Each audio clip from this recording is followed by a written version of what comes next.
अस्सलाम वालेकुम, my name is Ejaz Farooq और आप देख रहे हैं PPSC smasher first year computer science में चैप्टर नंबर 3। और आज का टॉपिक है बाइनरी सर्च। लास्ट टॉपिक में हमने लास्ट वीडियो में हमने लीनियर सर्च को देख लिया था, उसका काम करने के तरीक़ाकार, उसके एग्जांपल और उसकी टाइम कम्प्लेक्सिटी। आज हम देखते हैं बाइनरी सर्च। बाइनरी सर्च भी एक सर्चिंग का ही एल्गोरिदम है। कोई डाटा सेट है, उसमें से आपने किसी खास क्राइटेरिया के बेस पे कोई फाइल, कोई डाटा, कोई एलिमेंट सर्च करना है, तो बाइनरी सर्च हमारी हेल्प करता है एग्जैक्टली उसी तरह जिस तरह के लीनियर सर्च कर रहा था। तो इससे पहले आप लीनियर सर्च को लाजमी देखें। अगर आपने लीनियर सर्च अभी तक नहीं समझा तो हमारी प्रीवियस वीडियो को देख के फिर आप इस पर शिफ्ट हो, ताकि आपको अच्छे से आइडिया हो सके, दोनों के बीच में कंपेरिजन आप करना आसान हो। बाइनरी सर्च काम करने का तरीका ये है कि जैसे लीनियर सर्च हर आइटम को बार बार कंपेयर करता था की वैल्यू के साथ, बाइनरी सर्च ऐसा नहीं करता। बाइनरी सर्च का तरीका ये है, अच्छा पहली शर्त तो ये है कि बाइनरी सर्च सिर्फ उस लिस्ट पे, उस अरे पे काम कर सकती है जो ऑलरेडी सॉर्टेड हो। अगर आपकी अरे या आपकी लिस्ट सॉर्टेड नहीं है तो मेक श्योर पहले आप करें कि पहले उसको सॉर्ट करें। सॉर्ट करने के बाद ही उस पर बाइनरी सर्च कर सकते, आप अप्लाई कर सकते हैं। अदरवाइज सिर्फ और सिर्फ लीनियर सर्च ही आप उसको अनसॉर्टेड अरे पे सर्च कर सकते हैं या लिस्ट में। सॉर्ट करने के बाद बाइनरी सर्च लगेगी, पहली बात तो ये। अब बाइनरी सर्च करता कैसे है, वो जो पूरी लिस्ट होगी डायरेक्टली जो उसका मिड एलिमेंट है उसको जो उस पर जब करेगा। ये लेट्स से मिड एलिमेंट है, यहाँ पे कोई भी हम एन ले लेते हैं, और इस एन को ये कंपेयर करेगा कि क्या ये जो हमारी की वैल्यू है इसके इक्वल है। अगर तो इसके वैल्यू के इक्वल आ रहा होगा फिर तो ये कह देगा जी ठीक है, यही एलिमेंट है और इसकी लोकेशन जो भी है लेट्स से 5 है, ये लोकेशन बता देगा कि 5 लोकेशन पे आपका एलिमेंट मौजूद है। इन केस अगर हमारा ये जो एन एलिमेंट है ये हमारी की के इक्वल नहीं है, तो फिर दो ही चांस हो सकते हैं कि या तो वो ये जो एन एलिमेंट है या तो हमारी की वैल्यू से छोटा है या बड़ा है। तो इस सूरत हो सकती है ना, छोटा या बड़ा। इक्वल होता तो यही होता। अच्छा अब देखें कि क्योंकि ये अरे ये लिस्ट ऑलरेडी सॉर्टेड होती है, तो अगर ये एलिमेंट हमारी की वैल्यू से छोटा है तो इसका मतलब ये है कि इससे इस तरफ पीछे जितनी भी वैल्यूज़ हैं वो भी की से छोटी हैं। क्यों? क्योंकि वो जब एन से छोटी हैं तो अल्टीमेटली वो लिस्ट से भी छोटी होंगी।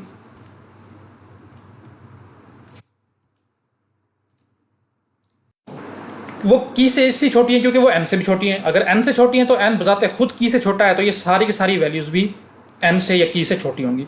तो ये यहाँ पे जो बाइनरी सर्च है ना, वो एक स्मार्टर अप्रोच यूज़ करती है। वो कहती है कि देखें क्योंकि ये सारी की सारी वैल्यूज़ की से एन से छोटी है तो की से भी छोटी होंगी, तो मैं इन सारी की सारी वैल्यूज़ को सर्च ही नहीं करता,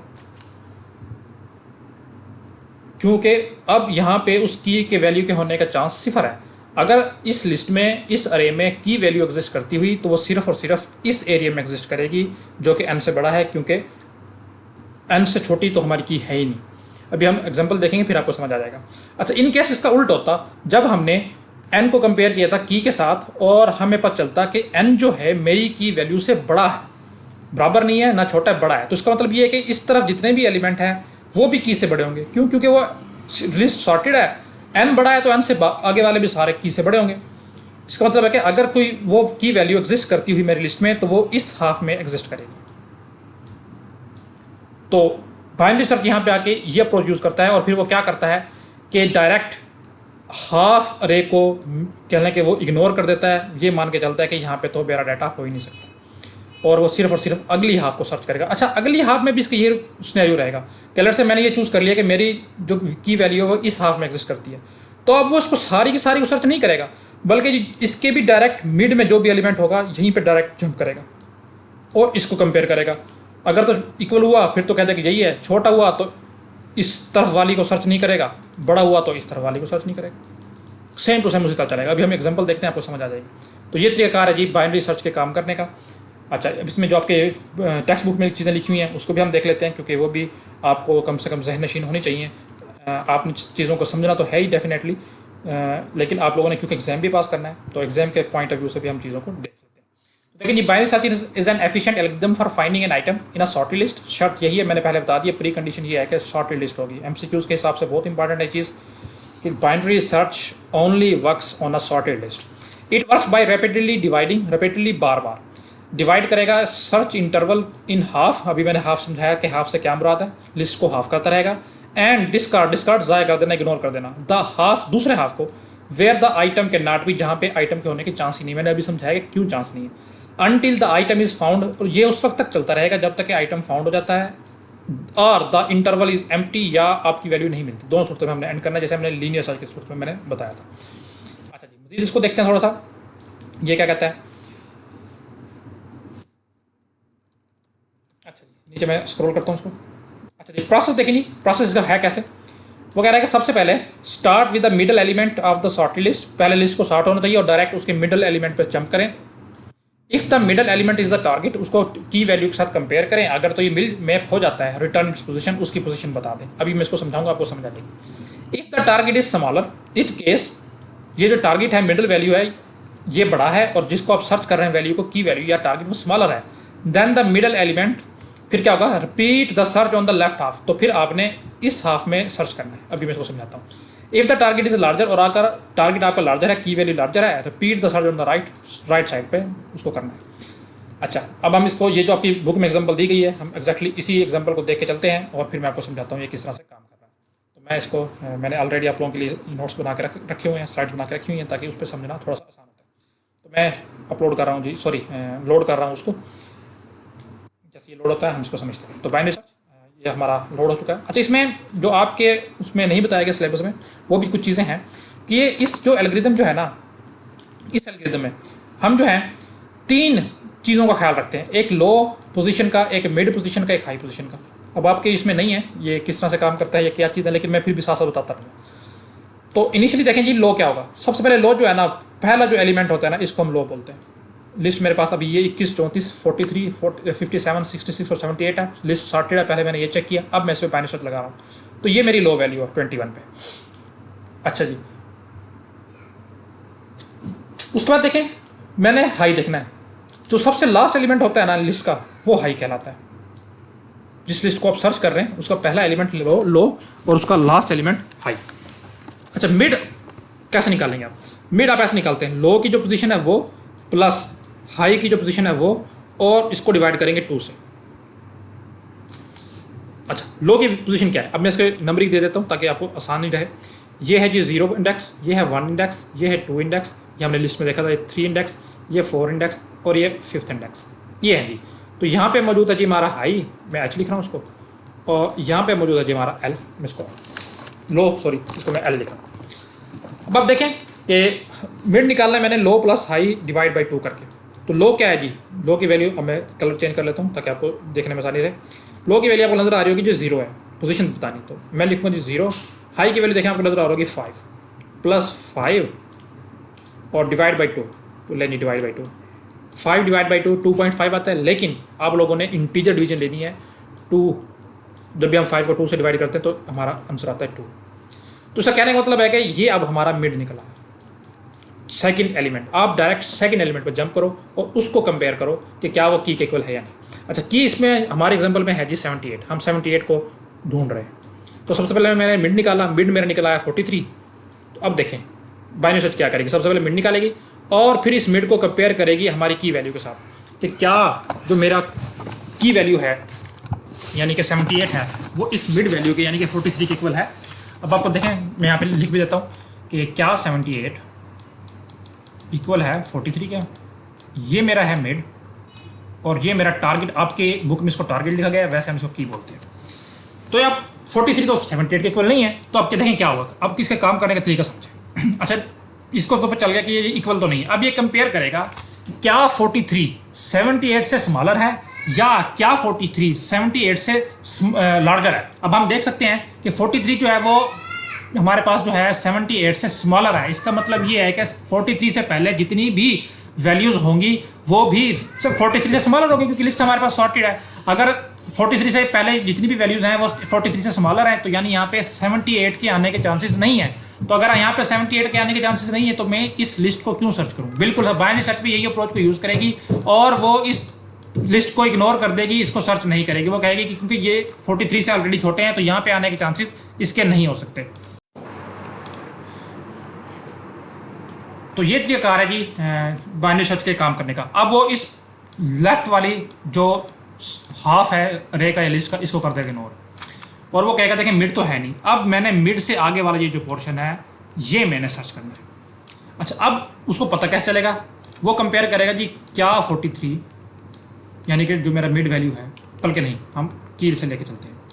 कि क्या मेरी की वैल्यू 43 से या मिड से ग्रेटर है। इफ़, सिंपल इफ़ लगा रहा है। अगर तो ग्रेटर है यानी कि की जो है मैंने वैल्यू जो है वो मिड से बड़ी है, तो देखो वो क्या करेगा, वो क्या कहेगा, वो कहेगा जो पहले लो था ना उसको इक्वल कर दो मिड प्लस 1 के,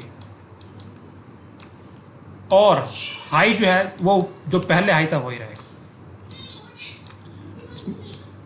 अच्छा, इन केस दूसरा सिनेरियो में हम देख लेते हैं कि इफ़ अगर तो मेरी की वैल्यू है वो स्मॉलर होती मिड से, तो इस सूरत में क्या क्या होता, इस सूरत में वो कहता जी लो जो पहले है ना लो रहेगा वही, लेकिन जो हाई है ना वो हो जाएगा मिड -1। बस इतना सा काम करना है और इस प्रोसेस को रिपीट कर देना है। इससे मुराद क्या है, ये असल में की जा रही है जी डिवीजन, कि हमने अब कौन सा हाफ सर्च करना है। देखिए मैं आपको समझाता हूँ क्या मैंने बताया। अब मैंने क्योंकि ये हाफ सर्च करना है तो मैंने कहा था कि जिस भी लिस्ट के जो पहला आइटम जहाँ से आपने सर्चिंग स्टार्ट करनी होती है वो आपका कहलाता है लो। तो शुरू में हमारे पास जो लो था वो ये वैल्यू थी इसकी, और अब जो हमारे पास लो है, जो लो आ रहा है, अब जो हमारे पास लो आ रहा है यानी कि जहाँ से मैं सर्चिंग स्टार्ट करना चाहता हूँ वो 57 है, तो मैंने लो को लेके आना है यहाँ पे 57 पे। और हाई मैंने बताया था कि वो आइटम होता है लास्ट आइटम जहाँ से आपने सर्चिंग खत्म कर देनी है अगर कुछ नहीं भी मिल रहा। तो पहले वो एच पे ही था, सॉरी 78 पे था, तो अभी भी मैंने यहीं तक करना है। तो मैंने लो को पहले मैं लेके आया था कि लो मेरा पहला था यहाँ पे, अब मैं कहाँ पे लेके आया, मिड +1 पे उसको लेके आया। तो ये बात मैंने लिखी थी, लो असाइन मिड +1। अगर आप फर्स्ट ईयर के स्टूडेंट हैं तो अगर आपको ये चीज़ समझ नहीं आ रही तो कोई परेशान नहीं होना, क्योंकि ये आपके सिलेबस का पार्ट नहीं है। मैंने वैसे समझाया कि इसको कैसे मूव करते हैं। तो अब मैं आपको जो आपके सिलेबस के मुताबिक लिखा गया जी वैसे समझाते हैं। हमने कहा जी इसमें क्योंकि नहीं हो सकता तो मैं अब इन 3 में सर्च करूँगा। इसका भी देखें, अब ये लो मेरा यहाँ पे आ गया, हाई मेरा यहाँ पे आ गया। तो लो जो पोजीशन है 0 1 2 3, ये लो की पोजीशन 3 है और हाई की पोजीशन वही 5 ही है। तो मैं दोबारा से मिड निकालूंगा 3 + 5 / 2, तो ये मेरे पास आएगा 8 / 2 4, यानी कि अब मेरा मिड वैल्यू बनेगी 4, और 4 वैल्यू है जी ये वाली 66। तो यानी कि अब मैंने 66 को जो है वो करना है कंपेयर की वैल्यू के साथ। तो जी अब हमारा जो मिड वैल्यू निकली है वो 4th पोजीशन पे निकली है, यानी कि उस 4th पोजीशन पे जो आइटम मौजूद है वो आपको यहाँ पे स्क्रीन पे नज़र आ रहा होगा। उस आइटम का जो वैल्यू है वो 66 है। अब हम क्या करेंगे जी, हम दोबारा से की को कंपेयर करेंगे मिड के साथ, क्या हमारी की वैल्यू मिड के इक्वल है। तो की में पड़ा है 78, मिड में पड़ा है 66, तो ये इक्वल नहीं है। तो इक्वल नहीं है तो कंपेयर करेंगे छोटा है या बड़ा है। तो अभी भी देखें 78 जो है वो 66 से बड़ा है। तो इसका मतलब ये है कि अगर मेरी लिस्ट में अभी मैं मौजूद हूँ यहाँ पे 66 पे, अगर 78 एग्जिस्ट करता हुआ वो इस पे तो नहीं कर सकता क्योंकि ये तो छोटे होंगे इससे, सॉर्टेड है। यस, अगर एग्जिस्ट करता हुआ तो इस हाफ में करता होगा, बिल्कुल ऐसे ही करता होगा। अब मैं डायरेक्ट इस हाफ पे जंप करूँगा, इसको सर्च करूँगा। अब देखें जी अब मेरे केस में क्या होगा, अब हाई तो पहले जो हाई था वही रहेगा यानी कि 5 रहेगा। लो हमें अपडेट करना होता है मिड +1 करके, मिड +1। तो मिड मेरा प्रीवियस सर्च में था 4 + 1 5 हो गया, यानी कि लो भी मेरा उस पर आ गया 5 पोजीशन पे, हाई भी मेरा 5 पोजीशन पे आ गया और मिड भी मेरा 5 पोजीशन पे आ गया। तीनों एलिमेंट इसी पे आ गए। अब ये लास्ट, इसका मतलब ये होता है कि जब तीनों चीज़ें, ये तीनों लो मिड हाई एक ही एलिमेंट पे आ जाए, इसका मतलब होता है कि ये लास्ट एलिमेंट है लिस्ट का। अगर इसमें भी मैच नहीं फाइंड होता तो इसका मतलब है कि आपकी लिस्ट कंप्लीट हो चुकी है। और आप देख रहे हैं ऐसे ही है। तो इसमें मैं 78 को मैच कर रहा हूँ 78 के साथ, यानी कि की को कर रहा हूँ मिड के साथ। अब ये मैच हो रहा है, तो ये अब मैच हो गया तो मुझे कहेगा कि यस मुझे फाउंड हो गया है 78, और उसकी लोकेशन जो थी 5 थी, ये 5 को रिटर्न कर देगा। याद रखना जितने भी सर्च एल्गोरिदम है वो रिटर्न करते हैं हमेशा उस लोकेशन जिस पे वो एलिमेंट मौजूद है। तो ये 5th एलिमेंट पे है तो ये हमारा रिटर्न करेगा हमें 5th। तो this is how binary search algorithm works. इसका जो टिडबिट्स हैं वो मैं बता देता हूँ। ये सबसे पहले मिड लिस्ट के मिड पे जंप करेगा, मिड को कंपेयर करेगा जो जिस वैल्यू को, यानी कि टारगेट वैल्यू को हम कंपेयर कर रहे हैं, वो सर्च कर रहे हैं उसके साथ। अगर तो इक्वल हुए तो वही मिड वैल्यू की जो पोजीशन है वो रिटर्न कर देगा। अगर इक्वल नहीं है तो चेक करेगा छोटा है या बड़ा है। अगर तो टारगेट जो मिड वैल्यू है वो की वैल्यू से है छोटी, तो इसका मतलब है कि इससे पीछे भी जो जितनी भी वैल्यूज मौजूद हैं वो भी छोटी है, उसमें हमें सर्च करने की जरूरत नहीं है। तो ये नेक्स्ट हाफ को सर्च करेगा। और इन केस हमारी जो मिड वैल्यू थी वो टारगेट से निकल आती है बड़ी, तो इसका मतलब है कि मिड से आगे जितनी बड़ी वैल्यूज़ हैं वो भी की से बड़ी होंगी, उसको हमें सर्च करने की जरूरत नहीं है। तो फिर ये प्रीवियस या पहले हाफ को सर्च करेगा और उसमें भी इसी चीज़ को रिपीट करता करता एट द एंड हमें वैल्यू फाइंड करके दे देगा। तो इसकी जो टाइम कम्प्लेक्सिटी है जनाब वो है जी log n। हमने जब टाइम क्लासेस देखी थी तो हमें देखा था कि लॉगरिथमिक टाइम जो है वो कांस्टेंट टाइम से ज़्यादा टाइम लेता है लेकिन लीनियर टाइम से कम लेता है। तो ये लीनियर और कांस्टेंट के बीच में लाई करता है लॉगरिथमिक या log n टाइम। तो ये इंपॉर्टेंट है MCQs के हिसाब से। तो यह था जी बाइनरी सर्च। इंशाल्लाह ताला नेक्स्ट लेक्चर में मुलाकात होती है, तब तक के लिए।